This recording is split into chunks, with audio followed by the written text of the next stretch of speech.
Gaugamela is usually remembered for one insane moment. Alexander the Great roaring, leading a cavalry wedge straight into the Persian center to kill King Darius. But history has deceived you. The truth is the battle that decided the fate of the ancient world wasn't won in that final charge. It was decided earlier, beneath the dust of the battlefield. Darius had calculated perfectly. He leveled a massive plain, clearing every obstacle to create an inescapable slaughterhouse tailor-made for tens of thousands of cavalry and his scythed chariots.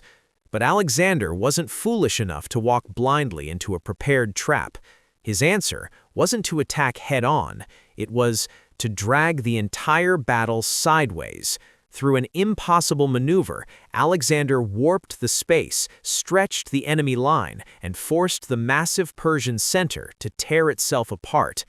So, if you want to understand the madness of Gaugamela, do not start with the final charge, start with the ground.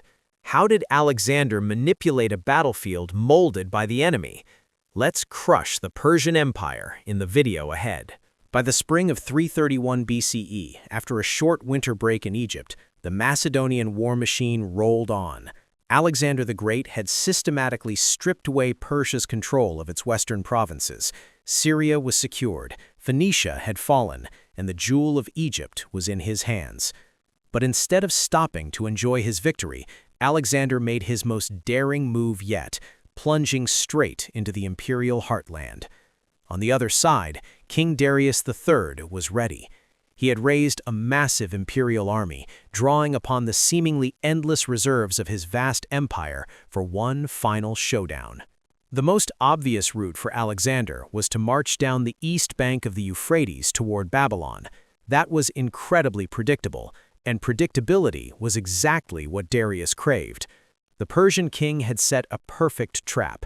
He planned to use a war of attrition, relying on the blistering Mesopotamian sun and scorched earth tactics to starve the Macedonians. He wanted to roast his enemy alive before stopping them on a vast plain, just as the Persians had done to invaders 70 years earlier. But this plan didn't account for the unpredictability of a genius. Alexander didn't take the obvious road. Immediately after crossing the Euphrates, he suddenly wheeled his army northeast, striking across the Mesopotamian plain toward the other great river, the Tigris. This impossible move was a slap in the face to all Persian preparations. It completely derailed Darius's trap and shifted the campaign to a new operational corridor with much cooler northern temperatures. Forced to adapt in the blink of an eye, King Darius III knew he could no longer rely on the heat to weaken his foe. The King of Kings decided to change his strategy. If Alexander wanted a fight, he would give him the greatest battle in history on a killing floor he had molded with his own hands. And so, the pre-battle strategic race officially began. Between July and August of 331 BC, Alexander's army reached Thapsacus. Here, his vanguard under Hephaestion had cleverly constructed two pontoon bridges across the Euphrates. On the far bank, the Persian satrap Mazaeus and 3,000 cavalry stood watching. They had no intention of stopping the crossing. They were simply the eyes of Darius, tracking the Macedonian wolves. After his brilliant strategic pivot northeast, Alexander reached the Tigris in mid-September. Astonishingly, the Macedonians crossed the fast-flowing river with ease, without facing a single arrow from the massive Persian army. Why did King Darius pass up a golden opportunity to destroy his enemy mid-river? The answer lay near a small village called Gaugamela. Darius wasn't fighting at the river because he was busy creating something far more terrifying. Gaugamela wasn't just an open plain, it was a deliberately manufactured battlefield. Upon arrival, Darius ordered laborers to work day and night, flattening hills, clearing rocks, chopping down trees, doing everything possible to make the ground perfectly smooth. The King of Kings was literally building his idea of victory into the landscape. He did this for Persia's most horrific weapon, 200 scythed chariots. These meat grinders couldn't function without room, speed, and a flawless surface. Darius wanted to turn Gaugamela into a blood-soaked skating rink, where the sheer size of the plain would allow his tens of thousands of cavalry to spread their wings, envelop, and completely swallow the Macedonian formation. He was so obsessed with leveling the ground that he forgot to occupy the low hills just 3 miles away. But Darius couldn't hide this monumental project. Along the way, Alexander's forces easily routed Persian scouting parties. From captured prisoners, the Macedonians extracted a chilling truth. Darius and his colossal army were waiting at Gaugamela, barely 10 miles away. Even more crucially, the ground-leveling operations were revealed. In that instant, Alexander understood the enemy's core intention. Darius wasn't moving, he had planted roots in this perfect trap. Instead of rushing into death, Alexander coldly ordered his men to make camp, giving them one last substantial rest before the bloodbath. Transition, rhythmic, raising psychological curiosity. The ground was cleared, the weapons were loaded, but before steel met steel, another equally brutal war erupted in the dead of night, a psychological war of dirty tricks and an insane decision in Alexander's command tent. What happened the night before the battle? On the eve of the decisive battle, the ground was silent, but the darkness was boiling. Knowing the Macedonian army relied heavily on Greek mercenaries, the Persians deployed the dirtiest trick in the book, psychological warfare. Secret letters promising gold and riches were smuggled into the Macedonian camp, urging the troops to mutiny and assassinate Alexander. When one was intercepted, the cautious veteran general Parmenion coldly advised Alexander to hide it, reasoning that avarice recognized nothing as a crime, not even the murder of a king. The letter was suppressed, the camp heavily fortified. That night, Alexander and a cavalry escort personally rode to a hilltop to scout the enemy's positions. Looking down, even the arrogant Alexander must have shivered. Stretching to the horizon was an army vastly larger than anything he had faced at Issus, boasting an endless sea of terrifying Eastern cavalry. Faced with this ocean of men, Parmenion stepped forward with a perfectly logical strategy: launch a night attack to create chaos. But Alexander replied with a famous quote that echoes through history: "I will not demean victory by stealing victory like a thief." Alexander must defeat his enemies openly and honestly. It sounded heroic, but historians point out the cold tactical calculus behind that pride. A night attack was a massive gamble that could easily lead to disaster. His forces were invincible in daylight-pitched battles, so why throw that advantage into the dark? And this refusal to attack at night became the ultimate psychological torture for the Persians. Lacking a fortified camp and terrified of a surprise assault, King Darius forced his entire colossal army to stand in full battle formation, gripping their weapons, awake all night in sheer nerve-wracking tension. That agonizing, exhausting wait drained the physical strength and completely sapped the fighting spirit of the Persian warriors before the sun even rose. Meanwhile, on the secure Macedonian side, Alexander calmly finalized the details of his intricate battle plan and then simply went to sleep. The next morning, the doomsday of the Persian Empire had arrived. The Macedonian army had breakfast and formed up on their own, yet their supreme commander was nowhere to be seen.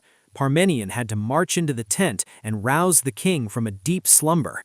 When a bewildered Parmenion asked how he could sleep so soundly with the largest army ever seen waiting just over the hill, Alexander simply smiled with supreme arrogance. "By Heracles, he has done exactly what I wanted." The battle horns blared. The two great armies stepped into the light. Persia relied on massive numbers. Macedon relied on elites. But how did they deploy on this blood-soaked skating rink? Let's look down from above at the map of death. Looking down at the Gaugamela plain, the disparity in forces was absolutely suffocating. Alexander's army consisted of a mere 40,000 infantry and 7,000 cavalry. Opposite him, King Darius rolled out a gargantuan force of between 100,000 and 150,000 troops, boasting up to 40,000 elite Eastern cavalry. The The Persian battle line was so massive that its wings extended far beyond the Macedonians, easily capable of swallowing them whole. On the left, General Bessus commanded thousands of armored Bactrian cavalry and bloodthirsty Scythian horse archers.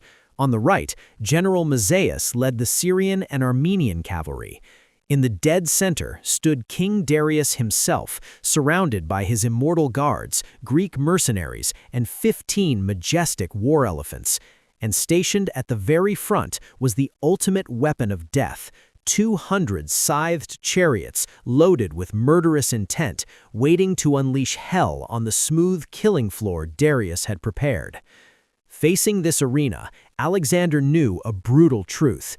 If he marched straight forward following the standard playbook, he would walk right into the trap and be crushed from the flanks. Therefore, Alexander's deployment at Gaugamela was not standard. He designed a bizarre defensive structure to survive just long enough to counterattack. In the center, his phalanx infantry stood firm as a wall of bronze. On the left wing, the veteran Parmenion commanded the Thessalian cavalry, tasked with defending the flank at all costs. On the right was the attacking spearhead, Alexander himself, and the elite Companion Cavalry. But here is the stroke of genius. Knowing he would be outflanked, Alexander ordered both flank guards to angle inward. Even more uniquely, he deployed a second reserve line of 7,000 Greek hoplite infantry right behind his main force, with orders to face about and intercept anyone who managed to get behind them. Essentially, Alexander had turned his army into a giant spiky box with no blind spots. Everyone was in position. King Darius smiled, waiting for the prey to walk into his central trap, but when the battle horns blared, the entire battlefield was stunned. Alexander didn't step forward. Instead, he unleashed an impossible move that warped the entire geometry of the battle. The game of death officially begins. The horns roared. Tens of thousands held their breath, expecting a frontal assault. But no, supremely confident in his army's matchless discipline, Alexander ordered his entire battle line to slowly drift diagonally to the right. This wasn't a random drift, it was wickedly clever positional pressure. By doing this, Alexander was dragging the battle completely off the prepared ground. He wanted to nullify the perfectly leveled killing floor Darius had built.